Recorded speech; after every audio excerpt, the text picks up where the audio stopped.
Okay guys, good morning. So for today's vlog guys, papakita ko sa inyo yung dadalhin nating gear or yung gagamitin natin para sa adventure natin mamayang madaling araw. So ito nga pala yun guys, nai-impake ko na siya, nailagay ko na siya rito, papakita ko na lang sa inyo yung loob. Ito nga pala guys, yung Lowpro Flipside Sport na 10 liters na all weather. So flipside, bakit siya flipside? Kasi nandito yung bukasan niya sa likod. Ayan, so camera bag siya na sports type. Okay guys, pakita ko sa inyo ano yung laman na. Ito nga pala yung mga dadalhin natin. Syempre, unang-una dadalhin ko yung Fujifilm X-T20 na camera. So, ang nakatouch sa kanyang lens ay Meiki na 28mm f2.8 manual lens to.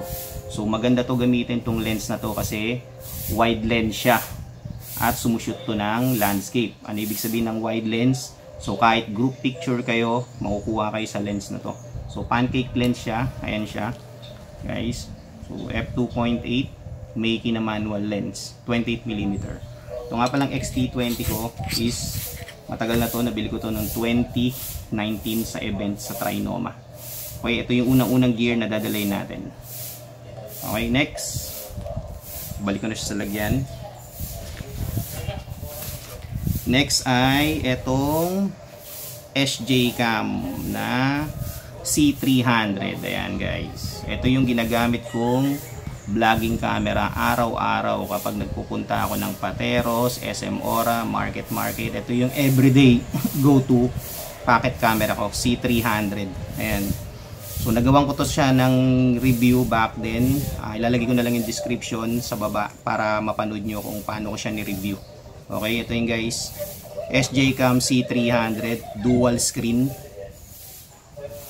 So maganda to guys, pocket camera pang everyday use. Kung ayaw nyong makita na may dala kayong camera ng ibang mga tao, ito yung bilhin nyo guys. SJ Cam C300. Mura lang at hindi ganun kamahal like yung other brand. Okay. So next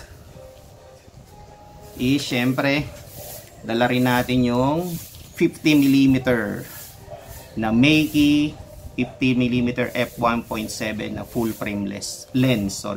Ito nga pala guys ay maganda sa pang portrait, pantao. So yung bokeh nito is sobrang ganda na lalo pag gabi. Kailangan natin itong dalhin kasi for sure may magpapapicture sa atin ng portrait pagdating ng gabi. Maganda to kasi super blurry na yung background niya. So plano nyo bumili guys at trip nyo mag manual lens, go for Meiki 50mm f1.7 lens full frame. Okay, next. Syempre hindi makukumpleto ang landscape photography natin kung walang bracket. So itong bracket na to guys, gagamitin to para sa filter. So dalawang step up ring sa mga nakakaalam ng photography. Ito yung step up ring, isang 49mm to 67mm at isang 52mm to 67mm. Kasama natin yung bracket niya na 67mm. At naka-attach nga pala dito guys yung 67mm na bracket niya. Ayan, na ring. Okay. Okay guys, next gear na dadalhin natin ay ito. So, saan na tayo guys? Oo nga pala, bago nga pala yun, pakita ko sa inyo, ito nga pala yung mga filters na dadalhin natin pang landscape. Kasi for sure mainit doon, kailangan natin ng CPL filters. Ito guys. Ayan, ano ang ibig sabihin ng CPL filters? Ito yung Circular Polarized Lens Filter. Ito yung ginagamit kapag sobrang taas ng araw, lalong-lalo na kapag midday. So kailangan mo i-attach to sa harap ng lens mo para hindi pumasok yung ganung kalakas ng init ng araw sa camera mo. Next, syempre filter din guys. ND na 10 stop square filter. Ito yung ina-attach dito sa harap netong bracket. Ayan, na ikakabit natin sa lens. So makikita nyo siya guys sa mismong araw ng outdoor natin. Papakita ko sa inyo kung paano to naka-setup. Gagawa ko ng video to. So again, square filter na 10 stop ND filter or neutral density filter. Yan yung mga filters na dadali natin. Dalawa lang, hindi ko na sinama yung gradient filter kasi hindi naman natin siya masyadong magagamit.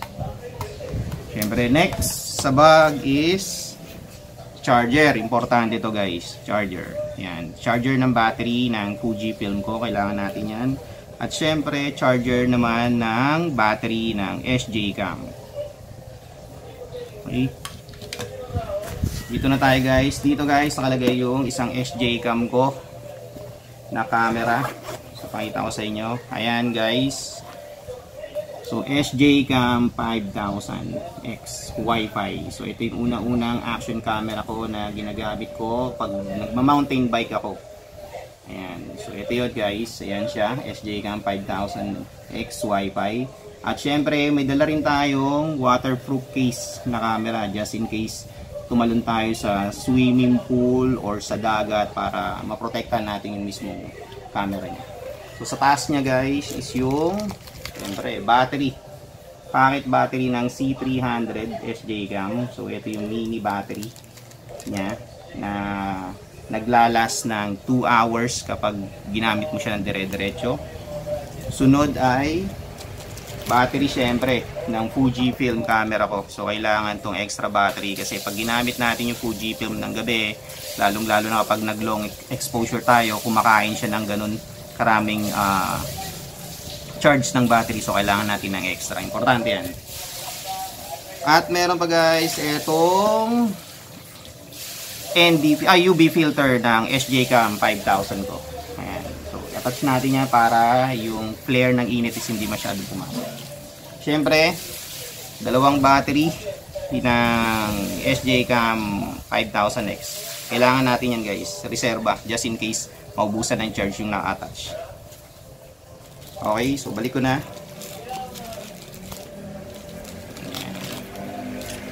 Mga pala yun guys. Okay. Palagay siya sa sariling case niya.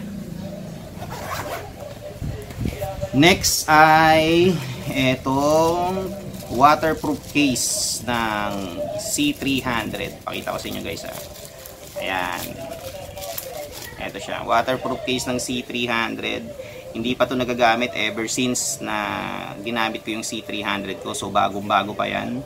Let's see kung magagamit natin to sa dagat or sa swimming pool kapag nag-swimming tayo. Just in case. C300 guys na case, importante to, waterproof case. Hindi ibig sabihin guys nga pala, yung action camera nyo is ididiretso nyo ng basa sa tubig. Kasi merong mga action camera na kailangan pa rin ng waterproof case. Like yung mga SJ Cam, so kahit naka IP6 or IP8 sila na water resistant, so hindi naman ibig sabihin or na pwede mo na siyang ilubog sa tubig. Iba ang water resistant sa waterproof. Okay? So kailangan nyo pa rin syempre guys nung waterproof case. Okay? Next, etong SJ Cam C300 na bracket frame. Yan. Ito yung nilalagay sa likod para may attach mo yung SJ Cam pocket camera mo rito. Maliit. Kailangan natin yan guys. Susunod ay etong syempre Ulanzi mini extension tripod. Ayan. So nabili ko siya sa JG Store sa Shopee. Shoutout sa JG Store. Ayan. So, mini tripods, napakaliit niya kasi laki lang ng palad ko. So, dito natin i-attach yung mga action cam natin, yung cellphone natin, yan, dito natin. At, isang bagay pa na maganda dito is na-extend to guys. Ayan o. Yan, so na-extend yung pole niya. Yan.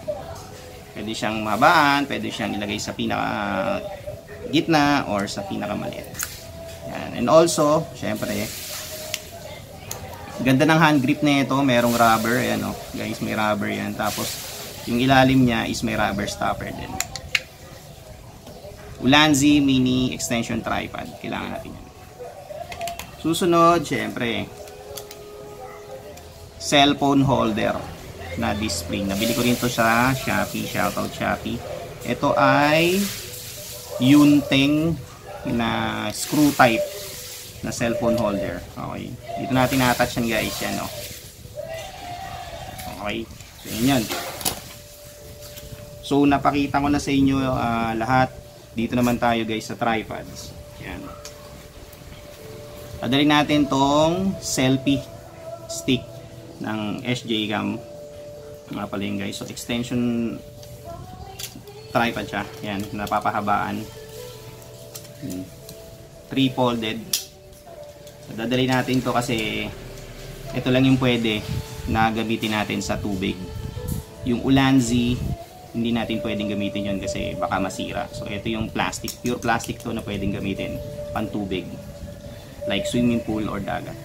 Siyempre yung gamit nating video camera ngayon ay yung Samsung Note 9 series na may kasamang Ulanzi na flexible tripod. Yung ginagamit natin pang video today. So dadalhin din natin yan. Okay.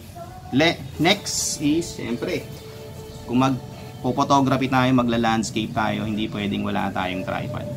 Dalhin natin tong Benro na aluminum tripod. Ito guys. Stabilize ng camera pag maglo-long exposure ka. Ayan. Kapag magla-landscape photography ka, kailangan mo tong tripod na to. Ang taas nito is alam ko 5 feet yung haba nito. So alloy siya, sobrang gaan. Tapos adjustable yung paa. Ayan. Kaya dadalhin din natin to. So ito yun guys. Ang camera solid, the best. So ayan guys, napakita ko na sa inyo lahat ng dadalhin nating gear. So hindi na natin dinala yung iba, like yung Canon 60D ko, hindi ko na siya dinala kasi bulky siya, sobrang laki. Hindi naman natin kakailanganin yung ganong klaseng camera. So ang dinala ko lang syempre mirrorless camera ko na Fujifilm. So walk around camera ko to, everyday camera ko to kapag ma-attend ako ng photography event. At syempre ulitin-ulit, SJ Cam C300 na naka-attach yung extended battery niya. Ayan. So at Fujifilm na extra lens, portrait lens na Meike na 50mm full frame f1.7. So ayan guys, so lahat napakita ko. Bago nga pala tapusin, meron pa pala syempre